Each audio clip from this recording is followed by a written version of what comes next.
Oke, Assalamualaikum warahmatullahi wabarakatuh. Terima kasih sudah hadir hari ini. Sementara mic-nya di mute aja dulu ya, semua ya, supaya nggak keganggu. Terima kasih Rani sudah bikin grupnya, jadi lebih mudah nanti komunikasi lebih banyak di grup WA supaya lebih cepat ya dan efektif.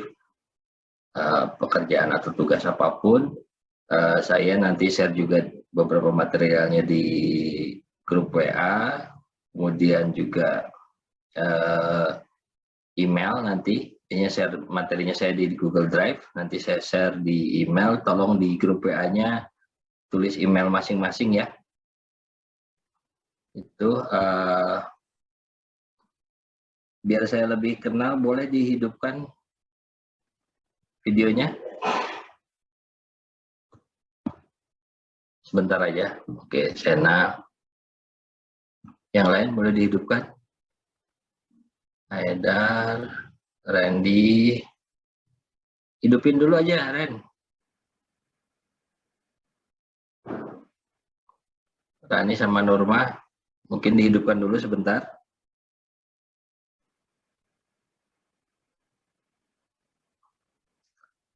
Rani sama Norma, mungkin lagi pakai jilbab dulu kali.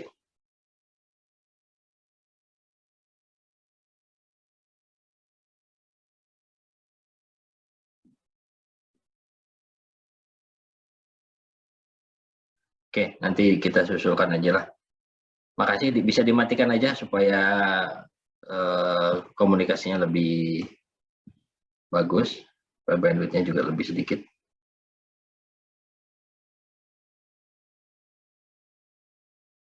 Oke Ren, bisa dimatikan aja Ren videonya. Oke, saya ulangi, berarti semester ini baru ketemu dengan saya pengajarannya ya. Jadi saya Yofi Manova, kebetulan juga Kaprodi. Jadi saya Ketua Prodi Teknik Elektro. Ini materi yang saya berikan hari ini adalah tentang dasar telekomunikasi. Jadi kita materi pendahuluan dahulu ya. Tampilan saya udah muncul ya? Sudah Pak. Sudah Pak. Kita mulai. Oke. Untuk jadwal kuliah, ini jadwal perkuliahan kita di tahun 2021 ini ya. Jadi perkuliahan kita mulai dari 1 Maret. Untuk mata kuliah ini di bulan kita di hari Sabtu ya. Jadi proses belajar mengajar nanti sampai 17 April, berarti Maret, April, bulan depan.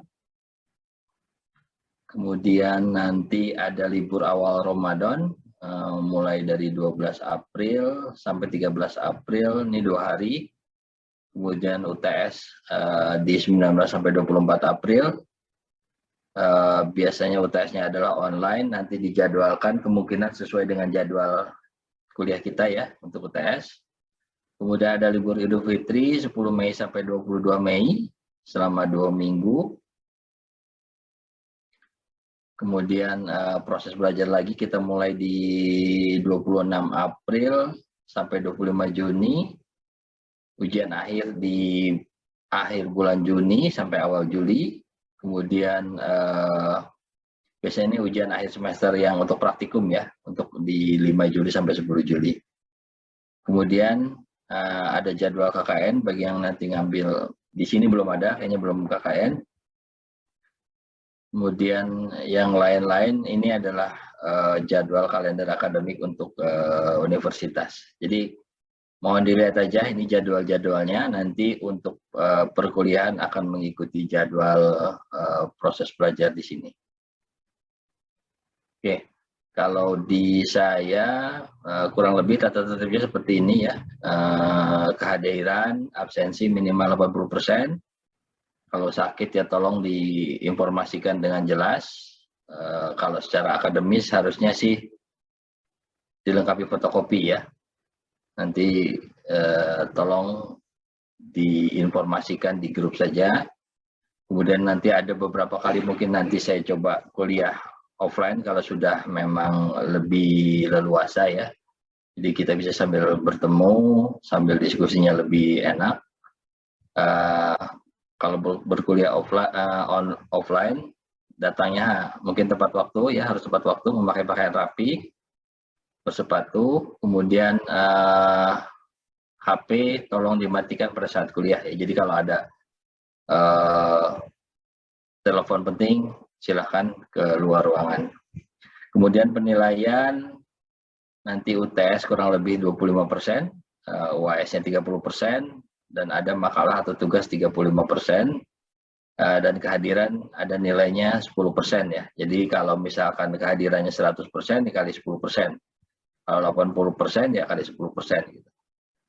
Berarti 8 digit. Untuk materi kuliah, mahasiswa mampu memahami konsep dasar sistem telekomunikasi, ada sejarahnya, ada perkembangannya, ada sistemnya, ya, ada jaringan, aspek teknis, dan mutu ya. Jadi di telekomunikasi itu bukan hanya aspek teknis, ada juga aspek mutu atau kualitas pelayanannya. Kompetensinya 3 ini, memahami pengertian konsep dasar sistem dan jaringan komunikasi. Jadi ada sistem, ada jaringannya ya, kemudian mampu menerangkan berbagai macam sistem telekomunikasi. Kemudian yang ketiga adalah mampu menganalisis kinerja dan mutu layanan pada sistem telekomunikasi ya. Nanti seperti kinerja itu availability-nya berapa persen. Kayak misalkan telepon nyala atau bisa tersambung itu berapa persen availability-nya. Apakah 100%? Ketika dimanapun, kapanpun itu bisa kita gunakan, itu namanya availability-nya 100% ya. Tapi biasanya jarang-jarang kita ngitungnya adalah tergantung berapa digit di belakang koma. Jadi 99,0, 99,9, 99,99 atau 3 digit ya, 0,99,999 misalkan. Nggak ada yang 100 sebetulnya. Itu kemudian delay-nya seperti apa, kemudian kualitasnya suara, apakah dia suaranya masih bisa diterima oleh telinga, maksudnya dimengerti. Jadi kadang-kadang suara kan nggak pure seperti suara normal begini, mungkin nanti ada suara agak seperti robot. Nah itu ada tingkatannya, kinerja sama mutunya ya. Jadi tingkatannya selama bisa dimengerti apa yang dimaksud, suaranya, nadanya agak berbeda, itu biasanya bisa diabaikan. Kemudian ada jitter, ya jitter itu kalau perubahan delay-nya kadang-kadang lambat, kadang-kadang cepat, itu ada jitter, nanti ada materinya. Pokok bahasanya yang pertama adalah sejarah perkembangan sistem telekomunikasi, ya. Sistem telekomunikasi dasar itu awalnya seperti apa, konsep jaringan, kemudian aspek teknis sistem telekomunikasi, ada kualitas layanan sistem telekomunikasi, dan terakhir adalah teknologi telekomunikasi. Nah, untuk teknologi telekomunikasi ini saya akan menugaskan ke setiap mahasiswa ya untuk membuat presentasi. Silahkan kalian mencari referensi tentang teknologi telekomunikasi yang mungkin yang terkini yang menurut kalian menarik untuk dibahas. Nanti silahkan dipresentasikan. Ini kemungkinan mungkin setelah UTS nanti. Kemudian saya minta laporannya adalah berbentuk jurnal ya untuk teknologi telekomunikasi ini. Nah ini buku utamanya internet. Jadi saya karena teknologi telekomunikasi ini cepat berubah, silahkan buka di internet. Situs asosiasi yang paling resmi digunakan adalah IEEE, ITU, Masyarakat Telekomunikasi, ataupun situs-situs operator atau vendor perangkat telekomunikasi ya. Boleh situs akademik atau situs berita terpercaya. Jadi saya berharap tidak mengambil dari blogspot ataupun situs-situs perorangan ya. Jadi harus situs-situs yang asosiasi yang resmi atau operator. Sumber penunjangnya Ada beberapa buku, silahkan dicari saja. Banyak juga yang sudah free ebook ya. Fundamental of Telecommunication, Telecommunication System Engineering, bisa Wireless Communication Technology ya, Telecommunication and Data Communication Handbook, atau Data Computer Communication. Ini cukup banyak. Silahkan dicari yang untuk e-booknya. Saya tidak mewajibkan membeli buku, tapi kalau punya e-booknya silahkan di-download, karena nanti ada kebutuhan untuk referensi ya, referensi tulisan, referensi tugas akhir. Oke, untuk penilaian, saya sih nanti kalau untuk UTS atau UAS, kemungkinan kita lihat pakai Google Form ya. Nanti ada persentasenya, soal-soal online-nya. Tugas individu mungkin hanya beberapa soal atau rangkuman. Tapi yang utama adalah tugas presentasi sama bukan makalah ya, mungkin jurnal. Ya, jadi tugasnya nanti setelah UTS atau disiapkan dari sekarang silahkan. Kalau memang sudah ada, saya akan persilahkan untuk presentasi lebih awal. Jika sudah menemukan hal yang menarik, kita nanti bisa atur waktunya jika memang lebih awal sebelum UTS. Tapi kalau memang belum ada, saya wajibkan setelah UTS kita sudah mulai presentasi ya. Yang pertama adalah tolong cari subjek tentang teknologi telekomunikasi ya, yang berlaku saat ini ya, jangan yang sebelumnya. Jadi yang masa kini, jadi minimal kalau kita pakai sekarang adalah 4G LTE ya, 4G LTE, kemudian Wi-Fi-nya Wi-Fi tipenya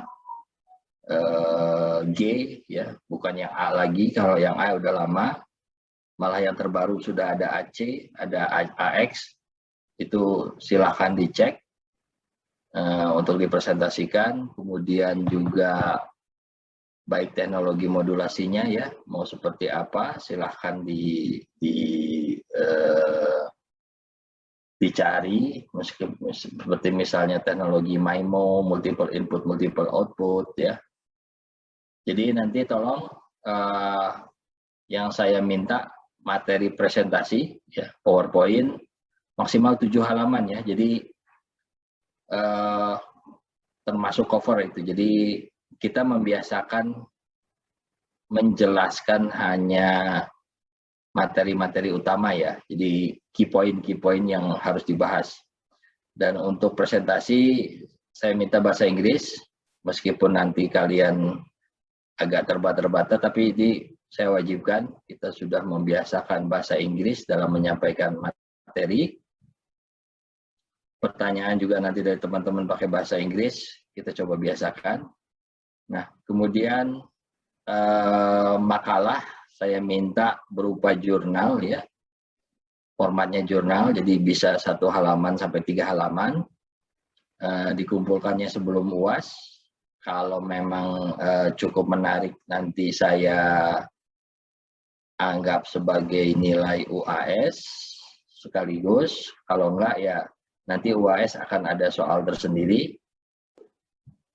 Saya lihat dari materinya yang kalian sampaikan. Formatnya nanti PDF ya. Sudah ada nama kalian, universitas. Biasanya sesuai dengan format jurnal itu ada nama universitasnya. Kemudian ukurannya 4. Ini nanti saya sesuaikan dengan format jurnal ya. Jadi isinya biasanya ada pendahuluan, abstrak ya, materi, kesimpulan dan saran, sama daftar pustaka.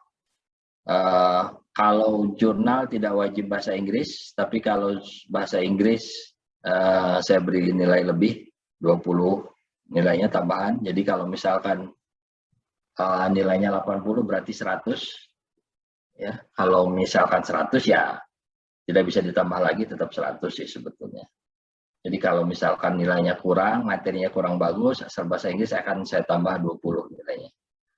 Kemudian atau format jurnal akan saya informasikan nanti, saya pastikan dulu format yang akan dipakai. Ada beberapa format sebetulnya, nanti saya sampaikan secara terpisah. Oke, Ini sedikit ada beberapa video yang mungkin bisa kalian lihat ya. All of us get excited when we see the symbol. But how does it work? Ever wondered how millions of subscribers are served by telecom operators simultaneously? Hi everyone. Welcome to the world of long-term evolution. Today we will show how multiple users access network using multiplexing. In the last video we have shown how two signals were combined over a common pathway in duplexing. So, what exactly is multiplexing? Multiplexing is the process of combining multiple signals and transmitting them over a common channel. Then what is multiple access? When multiplexing is used to allow multiple users to communicate over a single common channel, we call it multiple access.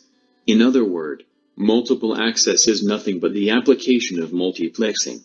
So here's a Wi-Fi hotspot sharing its internet connection among multiple users by providing them a frequency block over which they can transmit and receive data. The greater the size of this block, greater is the throughput. Oke. Kita sambil mulai diskusi sedikit ya. Saya sebenarnya nggak lama sih ini.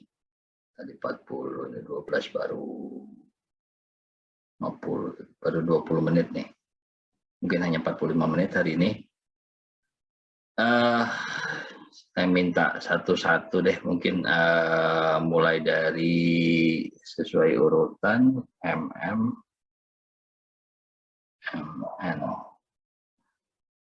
Dari M dulu deh. Adrifa ini siapa? M Adrifa ya?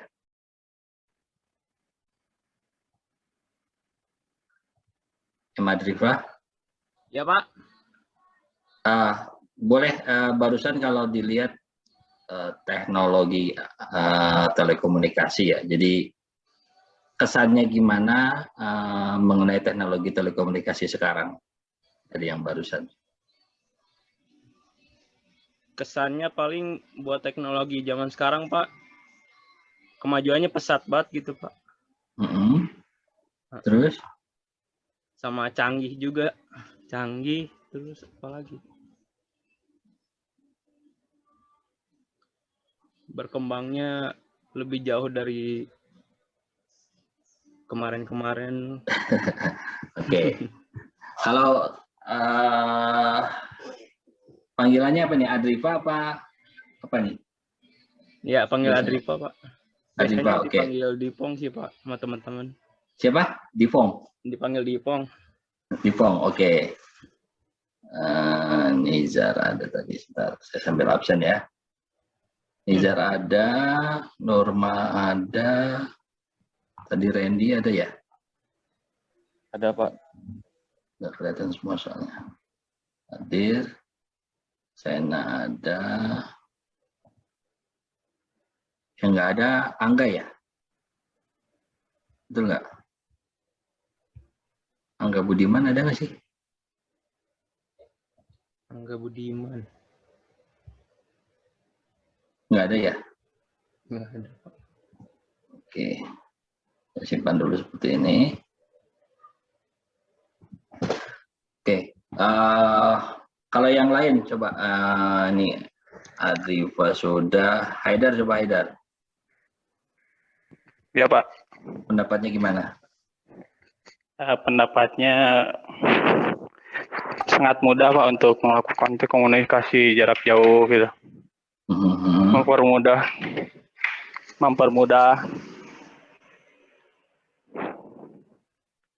Tapi yang mudah tuh yang pakai ya. Yang buat mungkin susah itu, dengan susah payah. Iya Pak. Oke, yang sekarang dipakai mungkin HP atau tablet ya. Teknologinya sudah support 4G LTE punya Haidar. Ya, sudah Pak. Ada yang udah punya sampai 5G? Belum ada sih Pak. Kenapa pakai 4G LTE? Kenapa nggak pakai 3G? 3G kan sebelumnya masih murah tuh. Ya alasan pakai 4G jaringannya bagus Pak, kita kalau dipakai buat telekomunikasi buat Zoom seperti ini nggak lag-lag gitu, Pak. Oke. Ini Haidar ya. Ya, Pak. Bapak, saya biar gali ke yang lain nih. Yang duluan siapa? Nizar, Nurba. Nizar dulu. Nizar. Ya Pak, Kenapa 4G LTE lebih bagus? Bagusnya di sisi apa ya? di sisi kecepatan mungkin Pak, Oke. kecepatan Kecepatan. jaringannya. Kecepatan itu berpengaruh ke apa ya? Kalau misalkan air nih ya. Air, katakanlah kita buka keran biasa, terus selangnya ada yang kecil, ada yang gede. Sebetulnya kecepatannya sama apa enggak? Beda Pak. Jadi lebih cepat kalau gimana selangnya? Yang gede apa yang kecil? Yang gede Pak. Oke. Nah, berarti 4G LTE ini lebih cepat karena selangnya lebih besar ya? Betul nggak? Ya, Jadi itu namanya bandwidth. betul Ya, Pak. jadi buat kalian nanti biar lebih tahu, kalau bandwidthnya lebih besar, itu datanya dalam satu rombongan itu bisa besar ya. Kalau ibaratnya tadinya 3G hanya sebesar ini, 4G sudah seperti ini, kita bisa transfer datanya lebih besar ya, lebih banyak. Nah, kalau 5G lebih besar lagi gitu ya. Itu oke, makasih Nizar. Coba ke Nurma. Selain 4G LTE ini tadi Wi-Fi deh, maksudnya gimana Wi-Fi menurut Nurma?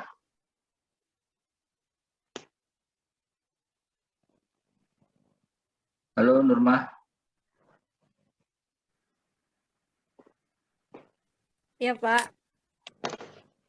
Ya, mengenai Wi-Fi tadi, kira-kira gimana teknologinya? Bentar, Pak. Pernah Presiden, punya? Pak.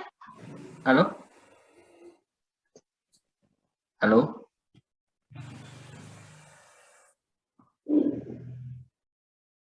Ini kayaknya agak putus-putus.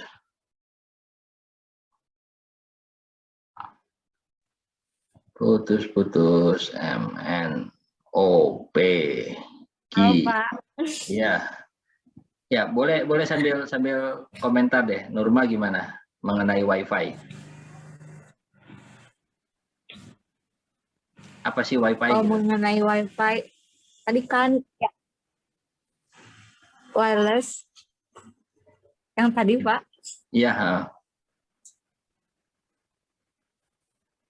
Kalau dilihat dari perkembangannya ya, Pak. Iya. Ya kan awalnya mencakup jaraknya teh belum seluas yang sekarang ya, Pak. Ya. Kalau dulu penggunaannya juga masih sedikit, terus jaringan juga belum stabil. Kalau sekarang kan lebih mudah lagi, malah lebih cepat lagi. Nah, itu kok bisa ada banyak Wi-Fi nggak bentrok ya? Katakanlah di kafe lah yang berjejer gitu, ada beberapa Wi-Fi. Kok bisa nggak bentrok? Ada apanya di Wi-Fi itu? Ada apanya? Ya. Jaringannya ke satu, Pak, kabelnya. Enggak, maksudnya kalau ada kafe berjejer nih, katakanlah di AP gitu ya. Wi-Fi itu kan kalau kalian searching di HP itu muncul banyak Wi-Fi, benar nggak? Iya, Yang benar. aktif. Katakan kalian lagi makan di mana, begitu dilihat searching akses poinnya apa gitu ya, itu kan banyak, penuh gitu. Kok bisa nggak bentrok ya?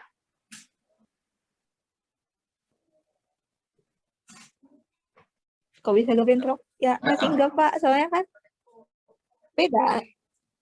Bedanya apa yang membedakan? Kan frekuensinya sama 2,4. Oh, itu arenanya apa? Hmm? Semua nerima kalau di HP normal Bentar, pasti bentar, Pak. kelihatan. Di HP normal kan pasti kelihatan ya. Ya. Ada yang bisa jelasin yang lain, teman-teman yang lain mungkin? Apa sih yang bisa membedakan WiFi satu dengan yang lain? Boleh? Kudu IP masing-masing kan, Pak? Punya apa? Punya jalur masing-masing mungkin. Apa Jalur. IP? Nah, Apa? ya secara teknikalnya namanya jalur. Ya. Tapi namanya apa yang membedakan? Apa yang membedakan supaya sinyal itu dalam satu ruangan atau satu area ya? Satu area kan banyak WiFi nih. Tapi kita bisa connect ke satu itu aja gitu. Punya alamatnya masing-masing, Pak. Alamat Alamat berupa kayak IP address gitu, Pak. Kayak ID. Oke. Kalau WiFi ada namanya nggak biasanya? Latensi bukan, Pak? Latency itu delay. Nggak, kalau WiFi misalkan kalian ke satu rumah atau ke kafe, biasanya ada nama-namanya ya. Iya. Ya, Pak. Nah, itu namanya SID. SID. Oh, SID. Nah. Ya. Jadi Ya. itu yang membedakan, belum nanti ada kuncinya kan, ada password ya. Ya. Nah, itu juga yang membedakan. Jadi sebetulnya frekuensinya sama semua 2,4 barengan. Tapi kenapa kita bisa beda? Itu tadi dijelaskan ada namanya teknologi CDMA ya, Code Division Multiple Access. Jadi di situ dialokasikan SID-nya apa, passwordnya apa, boleh transmit di detik atau milidetik keberapa. Jadi gantian. Itu yang bisa membedakan ya. Itu salah satu gambaran aja. Oh iya. Nah ini perkembangannya dari situ terus ke fiber optik bisa 1 giga, dari 1 giga naik 10 giga, sekarang sudah mulai ke 100 giga bps. Jadi alhamdulillah di dunia pekerjaan saya banyak berinteraksi dengan peralatan yang memang cukup nyata. Itu perkembangan teknologi itu berasa. Jadi perkembangan teknologi itu cepat, kita mengejar kecepatan tinggi karena ada kebutuhan ya. Pertama adalah kebutuhan internet, yang kedua kebutuhan video streaming seperti ini ya, kita video conference, ketiga adalah CCTV. Jadi CCTV diharapkan bisa dimonitor di mana saja, membutuhkan bandwidth yang tinggi ya. Jadi dulu juga ini teknologi video ini berkembang juga ya, dari tadinya analog ke digital. Begitu ngirim satu frame video itu memerlukan bandwidth data minimal bisa sampai 64 mega gitu ya. Kalau untuk yang bukan HD ya, masih SD, standar definition. Yang SD itu VGA lah, VGA itu masih kecepatannya masih tinggi. Kita butuh paling enggak VGA itu sekitar 5 mega lah speednya, 5 megabit per second. Jadi selain teknologi bandwidth berkembang, teknologi video juga berkembang. Kita mulai mengenal adanya MP4, ada kompresi di video yang tadinya 5 megabit per second, streamingnya turun jadi 2 megabit per second. Kemudian ada lagi pendekatan-pendekatan lain ya, untuk gambar itu harusnya dikompresinya seperti apa, lebih speednya lebih kecil lagi. Makanya sekarang rata-rata untuk HD sudah bisa menggunakan bandwidthnya hanya berkisar antara 2 sampai 5 mega. High definition ya. High definition itu berarti 4086 kali 4086 lah, atau 4086 pixel. Itu sudah bisa dengan teknologi sekarang. Jadi perkembangan teknologi selain bandwidth juga teknologi videonya juga menyesuaikan ya, video, audio gitu. Itu yang ingin saya sampaikan. Jadi